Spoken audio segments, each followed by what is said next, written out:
You're listening to The Rich Life Revolution with me, Michelle Cooper. My mission is to empower you to step into your next level of wealthy. You'll hear all the deets, a little bit of inspiration, and real life takeaways so that you can create your own rich life revolution. Let's dig in. Hey girl, hey, it's me, Michelle, host of The Rich Life Revolution. And today we're talking all about healing from the inside out with my friend, Janell Yule. Maybe you're wondering how a functional health approach could help you realize your rich life. So many of us have stories about symptoms we assumed was just the way it is. Headaches, stomach aches, fatigue. That was me for sure. Or maybe where we shared with a doctor, hey, I think there's something wrong, only to be told this is just part of aging, motherhood, menopause, whatever you got going on, whatever stage of life you're at. Well, don't worry, because today we're going to dive in deep and we're going to look at the issues that are deeply affecting our well-being and what's normal and what's not. You know what? It's experiences like these that prompted Janell, my guest today, to become a functional health practitioner so she could learn more about the healing ability of a holistic physical, mental, emotional, and spiritual approach and care for both herself and other women sick of hearing the same stale tale and unhelpful instructions. Janell is the owner of the Transformation Club, which is a boutique fitness center in Minnesota that has expanded to include the Transformation Life brand, which offers education and inspiration for healing from the inside out through physical, mental, and emotional transformation. She was also the host of her own podcast, The Transformation Show, where I was a guest back in 2020. So let's dive in and hear all of Janell's gold. You'll love this conversation.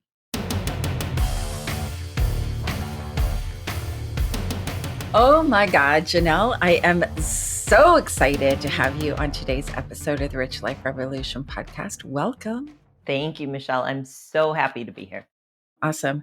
So I'm sure you guys heard in my intro of this episode, Janell is a dear, dear friend of mine. I coached her for a couple of years in a program that she was in, and she has coached me on my wellness journey. And so I really wanted to bring Janell in today to talk to you guys and share about a really transformative process, I guess, or work that I did with Janell in my own life, but also how this all fits into us creating our rich life and the revolution of our rich life. So I don't know, just jump in, Janell. Tell everybody all about you, what you do, where you're from, all the good things. Awesome. Well, again, I'm so happy to be here. It's always great to have a conversation with you. And now everyone gets to hear our conversation, which is even more awesome. So I live in Chanhassen, Minnesota, which is right outside of Minneapolis, with my husband and my two fur babies. So I have fur kids. And my husband and I, Justin, own the Transformation Club, which is a boutique fitness studio. But we have, in the last several years, expanded that beyond Chanhassen, Minnesota, and beyond those four walls, and created an overarching brand called the Transformation Life. So all things transformation, but really at the core of that is physical transformation, but then bringing in also the mental and emotional transformation. And, I would even go so far sometimes as the spiritual transformation. So we have a podcast that we have 250 episodes, The Transformation Show. Michelle has been a guest on our podcast. So I would highly encourage you to head over and listen to that episode as well. And I also want to bring in a little bit of my personal story, because usually we get into a certain type of work because of experience that we've had, right? And so, as a young female, I struggled with my weight. I struggled with my body image. I struggled with kind of all of those things. And looking back, I also struggled with a lot of physical symptoms. I thought it was normal that it took, a long time to have a bowel movement when I was a kid, and that's not necessarily normal. I thought that stomach aches kind of on the regular were a normal thing. Turns out that's not really normal either. And I always kind of joke, but I grew up when like processed food was like coming to the forefront. And it was like, I wanted, my mom buying the pizza rolls and the gushers and the granola bars and like all this stuff because it was super cool and convenient. Well, come to find out, it's not super nutritious and it can negatively impact your health. And then couple that with then moving into my 20s and having a really kind of fast-paced career, being in a 100% sales commission job, just lots of things. At about 28 years old, I kind of crashed and burned. I ran a couple marathons in there, and come to find out, long duration cardio over time, all the time, is not super awesome for your hormones. And at 28, I found myself in a doctor's office saying, I'm a personal trainer. I do this for a living. I can't lose weight for the life of me, even though I know all the things to do. I'm tired all the time. I'm taking a nap in the middle of the day just to kind of like get through my day because I was working a split shift. I literally had zero libido, zero sex drive. And her response to me was, well, we can test your thyroid. Like we'll run a standard TSH, not a full thyroid panel, just a TSH. And she said, well, are you in a long-term committed relationship? I said, well, yeah. And she's like, well, that's just kind of how it is. I hate that answer. Okay. Right. Because I've had that answer too. And I think so many people get that answer it's just how it is. It's just what happens. It's just your body. It's just you getting older. It's like, actually, no, I don't agree. I don't agree with that. Unfortunately, thank you for sharing that, because unfortunately, so many women have that experience. And so I left that appointment going, there has to be something different. There has to be something more to this. And that led me down a journey of functional health and becoming a functional health practitioner, in 2012, I guess that was. So over I guess 12 years ago now, almost, and helping people to get to the root cause, because I knew, and there was like, I went and did functional testing and my adrenals were absolutely shot. And that's not something that Western medicine is going to look at. And if I hadn't gone down that path, at some point, I probably would have thyroid issues because, that's a trajectory that a lot of women go down. I work with a ton of women with thyroid issues. So I knew that there had to be a better way. And like you, I was like, no, I'm not really satisfied with that answer. Like, I'm literally 28 years old. Like, I'm supposed to be in the prime of my life. And I literally just want to lay on the couch.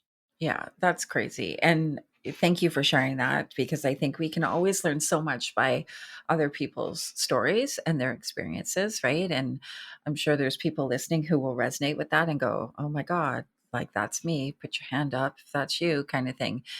So you went down the route of functional medicine. So, what is functional medicine? Like, there's all these terms that people throw out: naturopath, Chinese medicine, functional medicine. Like, what is functional medicine? So I think the simplest way that I like to put it is, it's getting to the root cause of why someone is experiencing the symptoms that they are experiencing. And I like to take that, even further and say that it is about getting to the physical, but also the mental and emotional root cause of why someone is experiencing symptoms. So I believe that symptoms and dis-ease in the body is simply the body's way of communicating that there's something off. There's something that needs healing, whether that is on a physical level or a mental and emotional level. And often it is both. It's not one or the other. And so it's a root cause approach, but I think we have to go deeper than just supplements and diet and movement. Like, we've got to integrate all these other things, because there's also a mental, emotional, and spiritual component to that. So, I'll be 100% transparent here. I worked with Janell in her Gut Thrive program because I was stuck. I was doing all the things to lose the weight. I was 100, more than 100 pounds overweight. I was tired, like exhausted. I was overworking. I had just separated from my husband. I was basically had my own business and I worked more than a full-time job. I was traveling for that job at least 1 week out of every single month. I was in an airplane somewhere.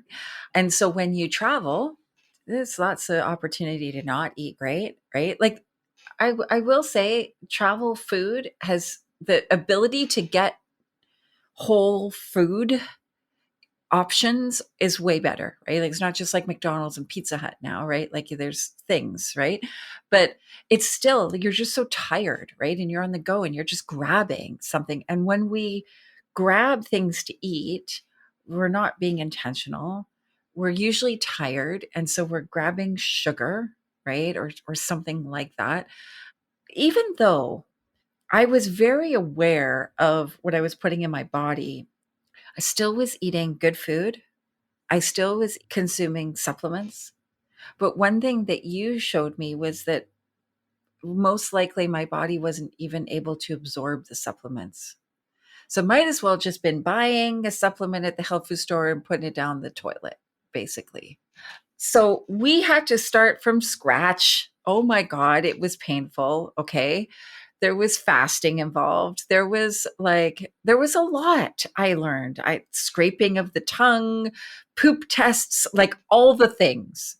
And I like how you educated me that I needed to kind of like weed the garden of my gut and like refertilize it. So like we went through this, I can't even remember how long. I feel like it was like a 3 week weeding of the garden process, which is like detox. You get all the symptoms. But what I loved when we were working together was that you had tips and tricks to help with side effects. So I remember you saying like Triphala. You were like, take Triphala because things are going to slow down, right? And you want to move this stuff out of your body. I'd never heard of Triphala. And like, it's just little things like that that make the process easier than if you're just trying to go it alone and figure your shit out. Literally. So my journey is like a 3-4 year journey, to be completely honest, right? Like these things, they don't happen overnight, right, Janelle? No, no, not at all. Well, and here's the reality.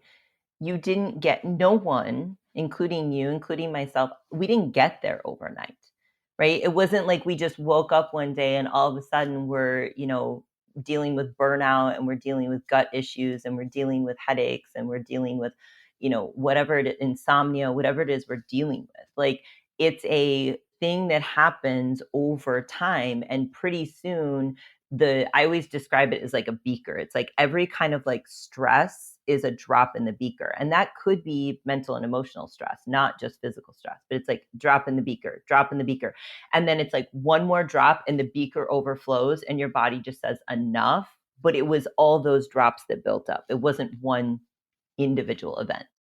Totally, totally. I love that analogy. That's so good because that's definitely mine was physical, emotional, right? Like I had separated from my husband. My son had moved across the world, living with his dad. Like there was a lot of great things too happening. It was my life wasn't in the toilet, but it was just a lot. There was a lot going on. Emotional, physical, all the things. And I don't know, you throw in a pandemic in there, like and so I really love that you not only did you help me figure this out through testing and creating a plan for me. You coached me through the challenges of it, the I want to give up moments of it, the this is fucking hard, Janelle. Like I don't want to do this anymore. The wanting a magic pill to make it all go away. Like I'm hiking 5 kilometers a day up a 45-degree angle hill. Why am I not losing weight? Right. I was actually stressing my body. You helped me see that. And along the way, sure, I lost some weight. But one of the most amazing things, and I don't want to discount losing weight because it's huge and it's awesome. But I, like you said, you thought stomach problems were just normal. Like that was I thought headaches was normal. I had a headache every day for at least half the day. And I just thought that was just life. Like that's just what happens. You sit in front of a computer all day. I went to the chiropractor. I've been to the eye doctor. Like I just thought, well, this blue blocker glasses, like I had all the things. I just thought, well, it's just life. You just have headaches when you're in front of a computer all day. That's not true because I don't have headaches anymore. It's very rare. If I get a headache, I know it's because I haven't drinking enough water. I know that. And water will take my headache away 99% of the time. So these things that we do to support ourselves can drastically shift your life. And I believe that health is one of the greatest parts of your rich life. Because, like you said before I hit the record button, you were like, if you don't have health, it doesn't really matter how much wealth you have. Yeah, I will share a really quick story. So for Justin's 40th birthday, my husband, we took his parents on a cruise to Italy. And it was like this, experience, and he really wanted to do this for his parents, etc. And part of the cruise, we actually did part of Spain too. And we were about to go on a tour, and we're in Barcelona, right? Beautiful city, lots of wonderful things to see. And there was a gentleman and his wife, and he said to her, he was still sitting on the tour bus, and he said to her, "Go ahead. I'm really tired. I don't have enough energy to get off and go do the tour. Just do it without me." And like that stuck out to Justin and I so much because we were like, wait a second, like you've invested money to come here. And I'm guessing, I don't know if they were from the States or wherever, but I'm guessing that they were. And you've flown halfway across the world and you don't have the health in order to actually experience it. And I was like, that will never be me. Yeah, oh my God. So it's about 5 years ago, maybe. I think it's in my Facebook memories right now that I climbed Machu Picchu. I cried, okay?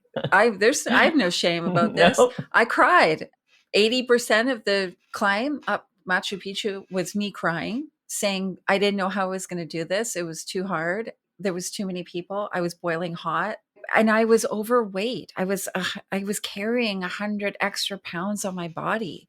So people were flying past me and I was like I just felt like such a loser and I just felt so awful about myself. And I remember getting to the top and, I've got no makeup on by now because I've cried and sweated it off. And I have this picture. Actually, my team blew this picture up for me and put it in a frame because I'm standing at the top. I look like a piece of garbage, but I'm at the top and I'm like, I made it. And all I could think about was, what a loser you are, Michelle. Like, this took you forever. You're the last person of the group. And I'm like, that's the emotional strain and weight that we carry. That even when we do something super awesome, like climb Machu Picchu, we're going, you're a loser. Why weren't you first up there? And so it's that self judgment. Do you have that with yourself or with your clients? Because you do a lot of really awesome things. You and I talk about these things. I've been your buddy for some of your crazy awesome adventures. Like, do you find that people minimize what their accomplishments or judge themselves in a negative way for even when they're doing really well? Yeah, absolutely, 100%. And what I will always say is through some of these things that I have done, and I'm sure you can relate to this through that experience, is you are far stronger and far more capable than you ever give yourself credit for. We just have no idea. And I see this in a lot of women, like when I'm having conversations about them working with me and going through something like my Gut Thrive in 5 program to actually heal from the inside out. So it's not just gut health, it's literally healing from the inside out, right? It's gut, it's thyroid, it's adrenals, it's nervous system, it's mental and emotional mindset stuff. Like it's the whole gamut.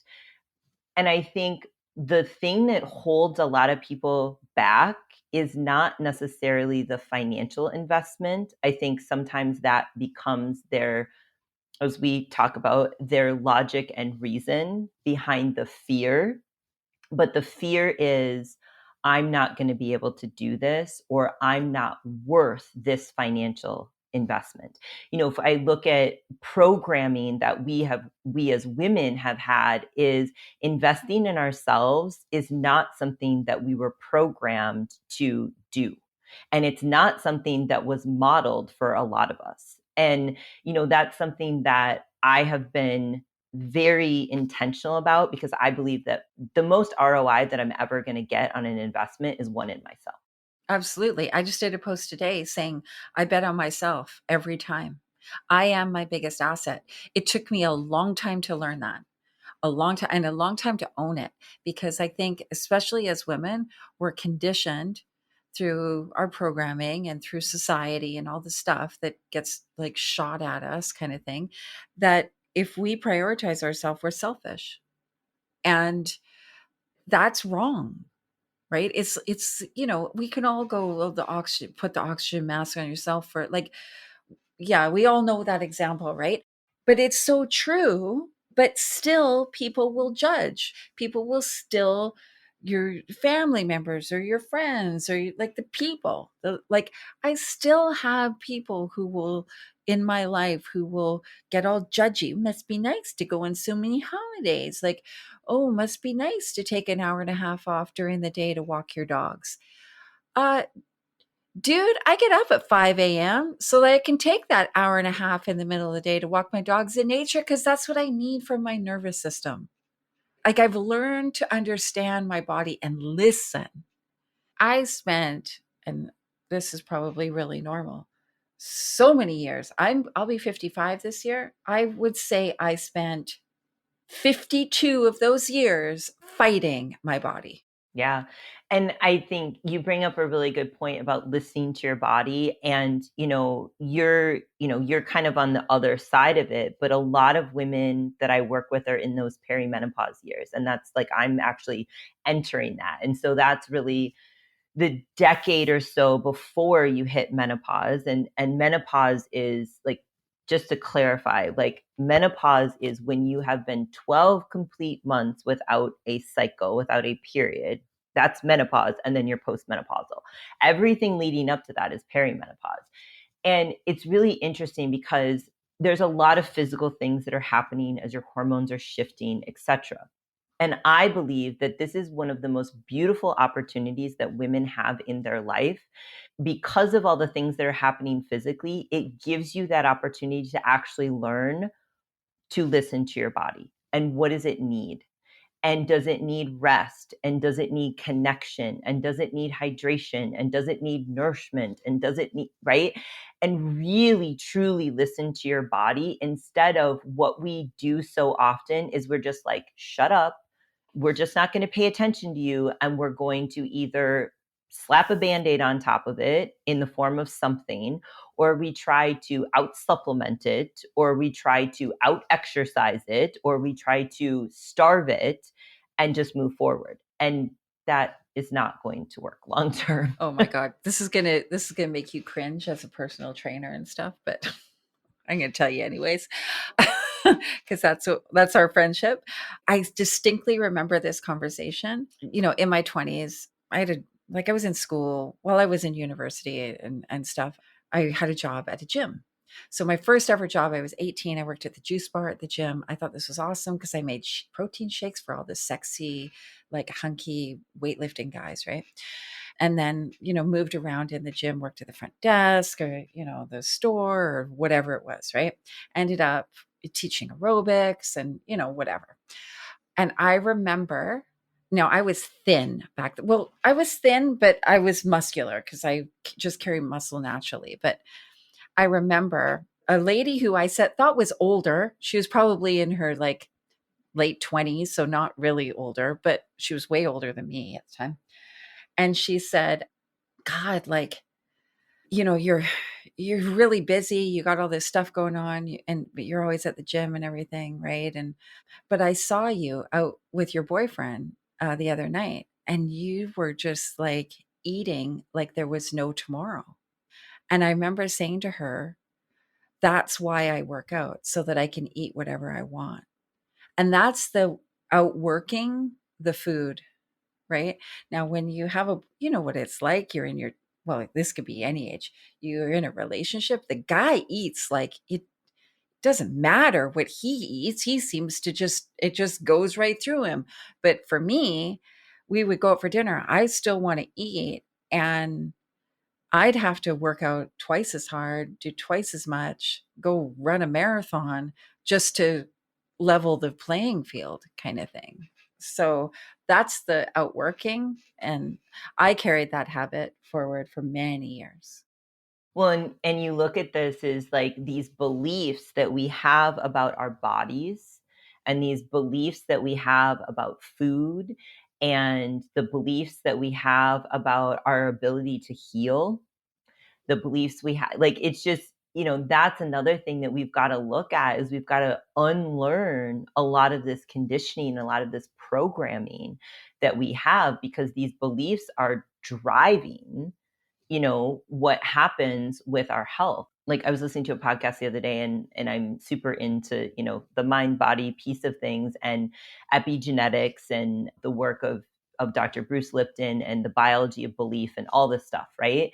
And it just, the stories that were being shared on this podcast about how powerful the mind is in healing the body or in creating symptoms is just, we have, like, people just don't even have any concept of what is going on from a belief standpoint. And that's also manifesting in their exercise habits, their nutrition habits, and then also like the nervous system. Like, you've mentioned the nervous system a couple of times. And I always tell people, like, you can't heal your gut without also healing your nervous system. If you feel like you're being chased by a tiger all day long, even if it's a perceived tiger in your brain, your body's not going to let go of weight because it's not safe. Totally. And that was me. I think I had so much cortisol running through my body because I was in fight, flight, or freeze at all times in my life and had been for so long. Right. And like, I don't say this kind of like to, blame myself and be all down on myself. Like, these are just things that happen in life, right? Like, you get married, you have kids, now you're a mom with all these little people and they have all these needs, and you got dogs and cats and a house, and like all this stuff just happens, right? You get a job or a business or both. And it's just your body's way of coping. And you and I both know that what we think is the problem usually isn't the problem. The weight is not the problem. And like you said, you have to look for the root cause. You have to go underneath that. And gut health and the whole belief system and our habitual patterns of behavior that relate directly to the health of our gut, it's like a pillar to me. Well, and the gut is known as the second brain. And also, based on, I can't remember the exact percentage, somewhere around 80% of your serotonin, which is a feel good neurotransmitter, is made in your gut. So if you've got stuff going on in your gut, then you're not going to have that. Dopamine is made in your gut. Melatonin is made in your gut. So we think these things are in our brain. Yeah, no, they're made in our gut. And then they travel and then they go to the brain, and we have our vagus nerve. Your vagus nerve and the tone of your vagus nerve has a lot to do with, can your body get out of a sympathetic state and into a parasympathetic state? And parasympathetic is the part of our nervous system responsible for rest, digestion, and healing. And then we also have, which I teach inside of my program, we also have something called an enteric nervous system. And your enteric nervous system runs throughout your gut. And so when people, if you've ever said, like, I have a gut feeling, that's your enteric nervous system. If you've ever been nervous or felt like you've got butterflies in your gut, that's your enteric nervous system. And gut health isn't just about digestive symptoms. It goes, far beyond. Like you shared about the headaches, it goes into hormonal symptoms, it goes into the thyroid, it goes into joint pain, the health of your hair, skin, nails, all those kinds of things. But when we look at just digestive things, so constipation, diarrhea, gas, bloating, acid reflux, like those kinds of things that so many people are dealing with, probably just not talking about most of the time, because most people aren't having conversations about poop. And those things, those processes are being shut down when you're in a sympathetic state. Your body can't digest your food when you are constantly in a sympathetic state. So when people, like you shared this earlier, when people are eating mostly whole foods, right? Like food is meant to be enjoyed and pleasurable and things like that. But when you're eating a mostly whole foods diet, when you are constantly in a stress state, your stomach acid is also usually low. And so then you can't digest and assimilate that food to be able to extract the nutrients from it. And your body isn't going to be in that rest and digest state to actually fully digest that food, because it's like you're like, shove it in and then get to the next thing. Yeah, so important because, well, they say like food is medicine, right? So I had to change how I looked at food. I did not have a good relationship with food throughout my whole life. And I wouldn't say I have a fantastic relationship with food now. It's something I'm working on. It's definitely a work in progress. It's better than it was.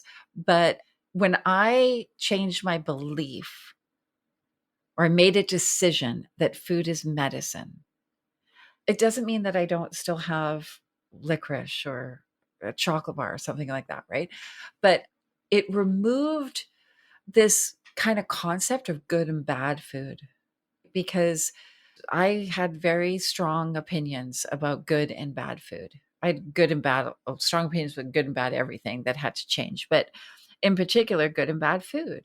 And so, you know, really leaning into food is medicine, it's health, it supports my body, which includes my brain, my skin, like you said, hair, nails, like all bones, like all the things. So that's what helped me. Are there belief systems that you see that are very common with people? I'm going to come to that, but I want to comment on what you said about the whole good and bad thing, because I'm huge on language and the things you say. And one of the things that when people say, I cheated, like when it comes to food, or they say, oh, I was bad because I ate this, because they classify, if I have pizza, then that's bad because that's a bad food. Well, what happens then is it doesn't mean just the food is bad. They start to think they are bad. And then they start to move into shame. And then we move into what I consider the shame spiral. And when we don't feel good, we don't change. We only change and transform when we feel good. So if you are constantly in this shame spiral around, I ate this thing, and because I've classified food as good and bad, then therefore I am bad, it's this vicious cycle that people just get stuck in. Okay, I think we can all agree it's hard to make a decision that you're going to change a habit, right? Like, I don't know, you're going to go to the gym 3 days a week, let's just say. If you don't feel good, like you don't feel good in your body, you are not going to want to go. And so it doesn't really matter what intention you set. Like, it's not about willpower. It's not about like, muscling through, pushing through and doing this thing. If you don't feel good in your body, whatever you're trying to do, it's not going to work, right? Our emotional guidance system, that's what it is. It guides us. It's there to tell us something. I don't feel good right now. Okay, maybe I should pay attention to what's going on.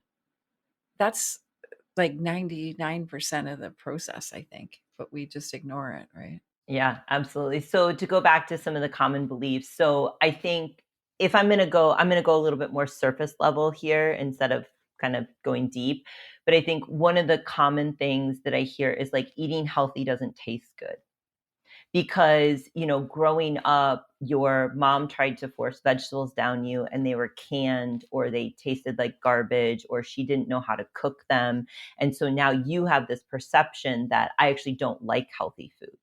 And, this was something that when I in my late 20s when I really started to look at food and how I was eating, and looking at food, to your point, as food is medicine versus just how many calories are in this. Because honestly, before that, my early to mid 20s, even though I was a personal trainer, that's how I was looking at things. And I had to learn how to cook vegetables so that I actually like them. Because I was that person that, I mean, I remember my mom coming to visit and I was making food and she's like, "You don't eat vegetables." I was like, "I do now." Because I was like, I have to put my big girl pants on and figure this out. Like, I've got to learn how to eat. And so I think a really common belief is like, well, I don't like healthy food. Healthy food tastes bland, or it tastes bad, or whatever. And so if you've got that belief because you have a memory in your subconscious mind, every time you go to make a change with your nutrition, your brain's like, "Oh, we don't like this. This isn't going to stick." And so that's why you kind of do this on off thing. So I think that's a big common thing. Yeah, I love that. And this is so funny to me because like I see you eat. I've seen you eat lots and I see your pictures of your big bowls of vegetables and stuff, and I would never have thought that you don't like vegetables. Oh, the only time that I would eat vegetables growing up was broccoli covered in cheese sauce. Like, I had a horrible diet as a kid. Horrible.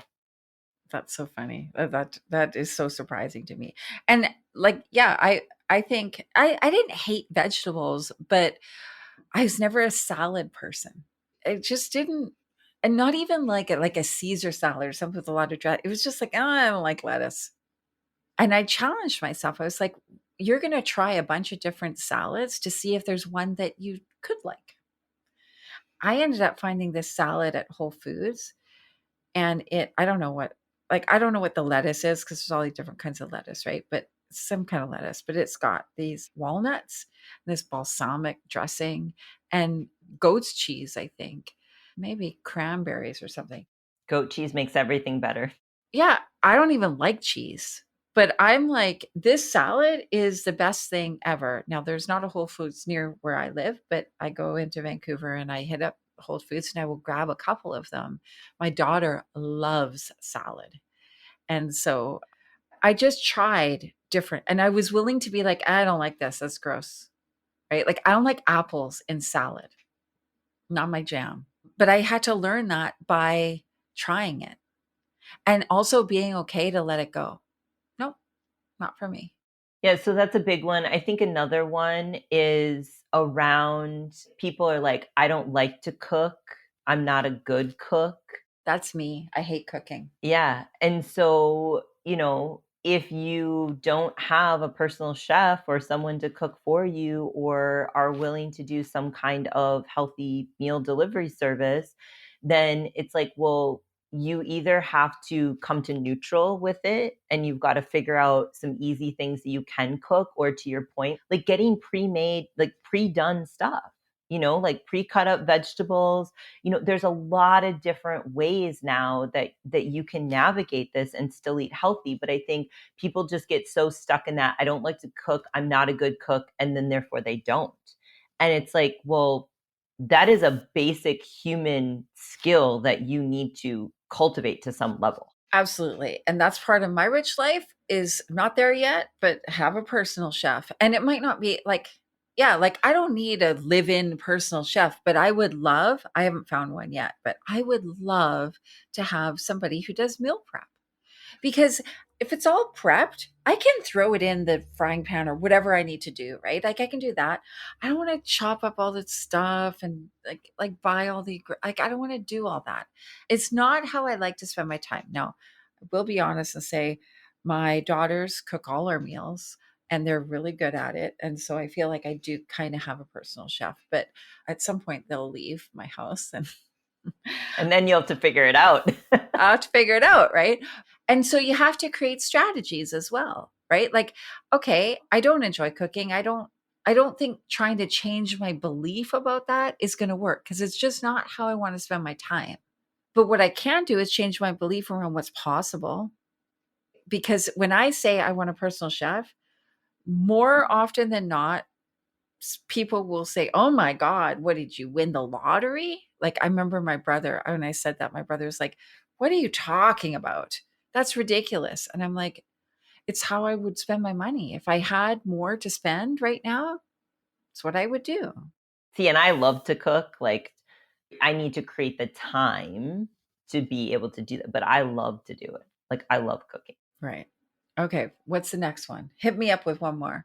So I think the other one that is just a really common thing is this concept kind of around like people having the belief of, well, this runs in my family as far as like health things. And so therefore it's inevitable. And it's too late. I'm too old. There's no confidence in their capability to actually transform and break that pattern. And I mean, I believe that the reason why things run in families is not from necessarily a genetic, the genetic piece of it is not the biggest piece. That's a very small piece of it. The biggest piece is the belief that they're going to have this health challenge because other people in their family do, and the habits and lifestyle that you tend to have similar of your family. And the people that I work with that don't have habits and lifestyles similar to their family, that's a question that I ask them. I'm like, well, do you eat the way everybody else in your family does? No. Do you take care of yourself in the way that everybody else does? No. Do you? And I'm like, well, then why do you believe that this is your future? Oh my God, that's so good, because this is where our worlds collide, right? Because this is what people say about money too. Yes. Yes. Well, it's all the same. I mean, how you do one thing is how you do everything. Totally, totally, right? Oh, well, my family's middle class, or my family's poor, or my family's this or that, or no one in my family's ever done that, or whatever, right? Now, I will say, for me personally, I do have like a genetic disposition, a genetic marker for the same kind of cancer that my mom had. Through my younger years, before I kind of learned the power of your mind and all that stuff, I assumed that I would just get that cancer. It was like, doctors say, I got to be careful. I got to do all this stuff. And I guess one day it'll happen. But then my kind of input on this was like Joe Dispenza. It's like, no, you can change anything, right? Like nothing is set in stone. And I found that so interesting, because so often I am working with people who are saying the same thing about money that I was saying about my health and some kind of family disposition or something. And I was like, how can I coach people about changing their beliefs about money and it not being this set in stone thing? And just because their family did this thing doesn't mean they will, if I'm not willing to do that in regards to my health. If anybody is listening to like that, to me is a big aha, right? Like nothing is set in stone. Absolutely nothing. And I will tell you what, my brother was diagnosed with thyroid cancer. They gave him 2 years, and we are on year 4. I was going to say, that's amazing. I love it. We always say you can accept the diagnosis, but we don't accept the prognosis. Totally, totally. Now he decided, I remember this clear as day, when the doctor said, "You've got 2 years," he said, "I'm going to make 5." Well, then now he needs to expand that even more. I know, right? I'm like, oh, we're coming up to 5 here. But, I think it shows the power of your mind. Yeah. I remember listening to something. I don't remember if it was in Bruce Lipton's book and Bruce Lipton and Joe Dispenza are in the Heal documentary. And if you're listening to this and you've not watched the Heal documentary, highly, highly recommend it. And I remember Bruce Lipton saying specifically, there is no cancer gene. And I was like, whoa. Like that was like one of those like mind-blowing moments.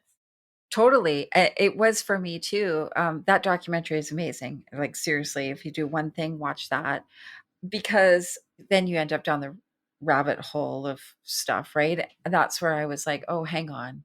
Cancer and disease is actually a huge industry, Yeah. huge money making industry. 100%. And I was like, oh, and I've been part of it because I've been right in there. Yeah, that's a whole other conversation, but definitely a something to consider, right? Something to examine. So, how would you walk somebody through that, Janelle, if they're like, well, you know what, Janelle, like obesity is just in my family? So, oh, there's a lot of ways to approach that. That's like the Put loaded you on the spot question. there, but That's like the loaded question. So I think then I start to dig into asking questions. Like I'm big on asking questions. So I start by asking, okay, well, what do you think has been going on? What do you think the problem is? Because I want to hear from them, like what's their, like I got to start to understand like what's their perception. And then the next thing that I'd start to dig into is, well, what do you believe about weight? Because more than likely the belief is, well, I'm just not able to lose weight, or everybody in my family is overweight, and so therefore I'm just going to be overweight. Like there's something there that is driving the thoughts that they're having, the feelings that it's creating, the action, or usually in this case inaction, that people are taking, and then that's right, and then that's the result, and then it's reinforcing the belief. So I think it's a big thing around digging into that. And this is where I always say it's not about the food, and digging into their relationship with food as it relates to their family. So I remember last year around the holidays, I tend to have a lot of conversation around family and food, because people are, if you've made changes to your nutrition and you're about to go spend time with your family, that can create some friction. And one of the things that we really uncovered with somebody I was working with is food was how her family showed love. And so like the belief was, well, if I choose to eat in a way that's actually going to support my body and is true to how I want to feel, then that means that the people around me can't show me love. Well, it's a big one. And I think that the two fundamental reasons why people don't change, and this goes for money too. Go for a lot of different things, is the need to be loved and the need to belong. So if I'm going to create a change, like for example, alcohol is a big one. And I no longer drink. It's not something that I want in my life. It doesn't make me feel good, whatever. And when I'm in situations, I don't necessarily have a belief that because I'm not participating in alcohol that I don't belong, but some people would feel that way. And so it's like if it's a threat to your belonging or a threat to you getting kicked out of your tribe, and like your family can be a tribe, then you're going to revert back to behaviors even if they don't serve you. that's a really important thing to examine, I think, for a lot of people. Because, like, as you were saying that, it's the same thing with money. A lot of time, and I had this situation, right, as well, where paying for things was my way of showing people that I cared about them, that I loved them. I felt like I was taking the pressure off. And it actually puts a lot of pressure on you when you do that. And if I think about my family's relationship with food, you have the family dinners, the holiday dinners and stuff. And there was a lot of times where there was conflict around food, conflict around dinners, or people drinking too much. Like, bless my two brothers, they have completely different relationships with me. And guaranteed every Christmas, my one brother, Gary, would have a comment that I was eating too much. And my other brother would then get mad at him, and they would end up in a big argument because she can eat whatever she wants. Da, da, da, she's anorexic. Like, she doesn't weigh enough. Like, it was just like, and now you're the topic of an argument at a family dinner. Like, at one point, I remember my brother picked up a spoonful of mashed potatoes and flung it across the table at my other brother. Yeah, like talk about like a stressful event. Totally. And That I your brain took a snapshot of all of that. totally took a snapshot. And I don't like big family dinners. I have Yep. never liked them. I don't like them in my own life. Mhm. We have them. I don't enjoy them. They're very stressful to me. And I never really put it all together, right? Mhm. Until doing this work with you and, Yeah. working on all these things, that I was like, oh, okay, well, I don't want my kids to have these same situations, right? Right. So incredibly informative and powerful, Janelle. Yeah. So I always say, like, it's not about the food and the weight. If weight is something that you're dealing with, the weight, like we talked about earlier, the weight isn't the problem. Mm-hmm. That's actually the solution that your body has chosen to something deeper that needs healing. I now see that my weight was protection. 100%. It is for everybody in some way, shape, or form. Yeah. Yeah. It's protection. I was separating. I felt not in a good place about things, and I didn't want anybody looking at me. And I only can connect those dots looking back. And you got the support that you needed, and you addressed it on all levels. Right. Totally. So many people just want to be like, just tell me the nutrition plan, just give me the supplement protocol. And I'm like, that's a small piece of this. Just I just got to find the right macros. I just got to find the right workout. And it's like, if you keep thinking that, you're just chasing, you're going to continue chasing something because you're not putting all the pieces together. Yeah. And there's so many pieces. There's even pieces we haven't talked about. Yes. So if people want to learn more about you, your work, what you do, like we'll put all the contact details in the show notes, but where do you like to hang out? Where do you want people to find you? Our website is thetransformationlife.fitness.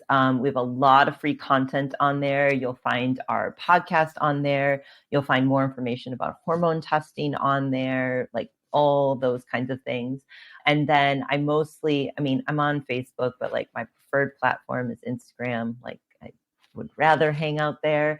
So on Instagram, you can find me in two places. You can find me at The Transformation Life, or you can find me at Janell.Yule. And Janell is Janell. Awesome. Thank you so much for sharing your gold, your wisdom, your awesomeness with all of our listeners. You are one of my dearest friends, my bestie in business and life and all the things. And I'm so grateful to have you in my world, somebody I can lean on and ask all the questions to. And so I'm glad that you could come and share everything with our listeners. Yeah, well, I'm right back at you. All those things. I'm so grateful to, like our paths merged, right? Collided and then merged. And I'm grateful that we're both very committed to fostering that relationship, which I truly, truly appreciate. And I'm happy to share. Like, I think the more people can dig into this stuff and the more people can realize that the patterns that are showing up in one area, like money, are probably also showing up in other areas like their health. Absolutely. Oh my God. How you do one thing is how you do everything. Money is just an external effect or thing that's happening to show you something going on internally. Same thing with weight, with health challenges, with symptoms of things. Like it's there to get your attention. So pay attention and learn how to listen, get the support, because we're not these things. We don't know everything. We're not told this stuff, right? So thank you so much. Yes. Yay! Thank you, Michelle. Thanks for listening today. Let's get a show of hands. Who here has had a health symptom that was derailing your life that you thought for the longest time was quote unquote normal, maybe even because a doctor said it was? Hands up over on my side of the headphones. Well, as I think you can understand from this episode, you are not alone, my friend. And Janell shared with us, like, she went deep, okay? And I just loved hearing her stories, her own health journey. And of course, I shared with you some nuggets of my own. My biggest aha is always about gut health. Of course, it's a hot topic these days. And Janell gave us the lowdown on why the internet is abuzz with tummy talk. Our gut does so much more than digest our food, including hormone creation and nervous system feedback. That was my biggest takeaway, and it has been a game changer in my life. Thanks for hanging out with me and Janelle. Don't forget to join me for next week's episode where we're going to be talking about the red velvet rope lifestyle, something I picked up from Star Monroe on TikTok, for all places. Thanks for hanging out with me. I hope you got at least one gold nugget today. Be sure to grab your copy of the Rich Life Revolution workbook to help you set the foundation for your next level of wealthy. Get it now at richliferevolution.ca, and I'll see you later.